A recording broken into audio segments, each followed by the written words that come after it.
juga yang menghujat setiap hari Bang Rizal. Kerjanya tidak ada kecuali menghujat. Iya. Nah, gimana Bang Rizal? Ya kalau Menyikapi menurut saya mah gitu kan, kalau semakin keras gitu kan serangan gitu kan terhadap proses pembongkaran status ijazah palsu ini, itu semakin dekat pembuktian ijazah itu palsu.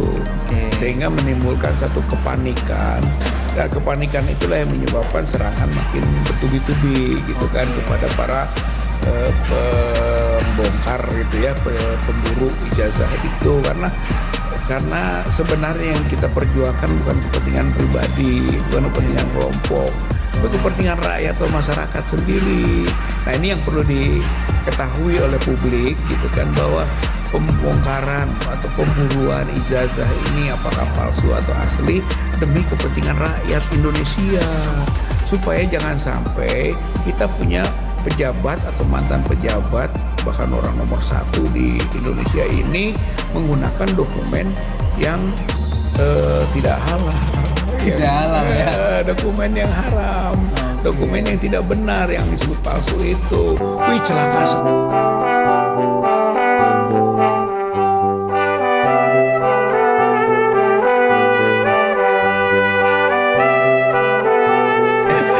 Nah, Bang Rizal tadi menyinggung soal TPUA, dan Bang Rizal sekarang sudah tidak di TPUA ya, dengan surat yang ada di WA. Ya. Surat apa WA doang ya? Itu hanya pernyataan, itu surat, bukan, nggak ada surat ini aja, pernyataan sikap lah.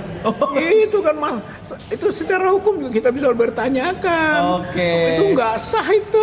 Kalau saya ada SK penggantian kan baru dibuat konferensi persnya atau penyitaan sikapnya gitu kan. Terus yang kedua, apa haknya seorang ketum Egy Sujana memecat yang lain berdasarkan atas kemauan sendiri? Ya kan, dasarnya apa? Hak veto Bang katanya. Hak veto dari mana? kalau di PBB hak veto ada dasarnya, Gitu ya. pemberian haknya ada. Ini nggak ada. Ini sewenang-wenang namanya.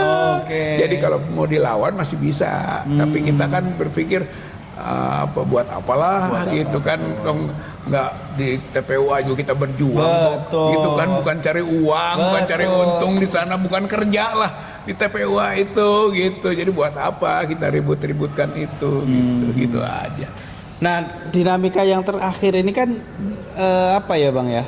Kalau kita melihatnya itu agak rumit ya, khususnya kalau kita lihat perjalanannya ya, kasus ijazah ini kan panjang banget nih. Ya. Dari kasus Solo dulu pembinanya adalah Bang Aka, ada TPUA juga di situ. Kemudian Bambang Tri, kemudian digugat di PN Jakpus, kemudian Bang Rizal, sampai dengan hari ini, dan peran TPUA cukup besar. Kita tidak bisa pungkiri itu. Dan akhir-akhir ini justru ada semacam tanda kutip pecah belah nih Bang. Antara sesama TPUA dan mantan TPUA, ada yang lapor-laporan. Nah, Bang Rizal melihatnya seperti apa? Ini ada dinamika apa sebenarnya ini, Bang? Ya, ini kan setelah pasca Bang Egy dan DHL ke Solo ya, restoratif justice itu dan SP3, yang orang melakukan banyak penilaian. Gitu, termasuk teman-teman juga melakukan penilaian gitu kan, bahwa itu di dalam dinamika perjuangan itu nggak layak lah gitu kan, jadi nggak sabar, kurang pas dan sebagainya penilaiannya. Rupanya kan pengkritisan seperti itu bisa ditanggapi menyerang gitu, maka timbullah tadi kan melaporkan dan sebagainya gitu kan di internal para yang sama-sama waktu itu memburu ijazah palsu ini.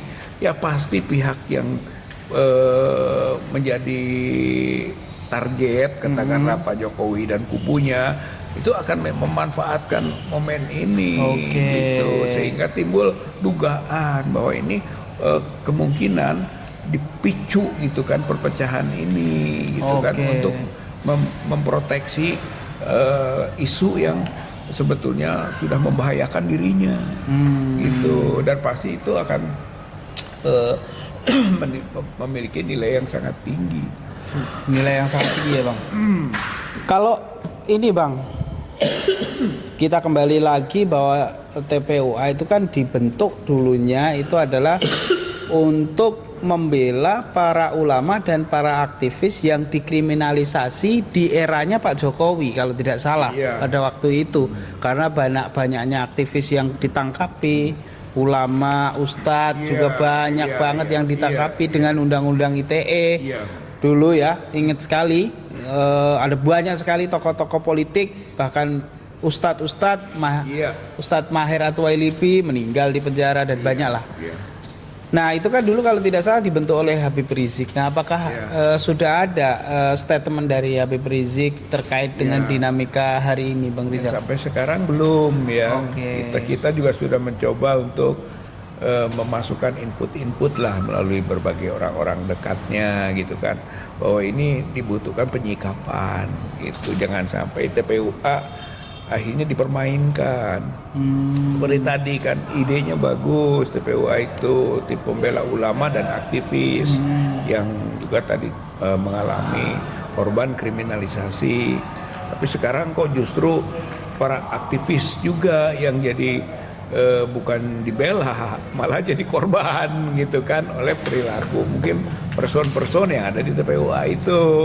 Saya kira ini menjadi pengkritisan, TPUA perlu diperpanjang gitu kan, atau dikoreksi dengan pembaruan dan penyegaran, atau memang harus dibubarkan gitu. Ini menurut saya mah perlu dievaluasi.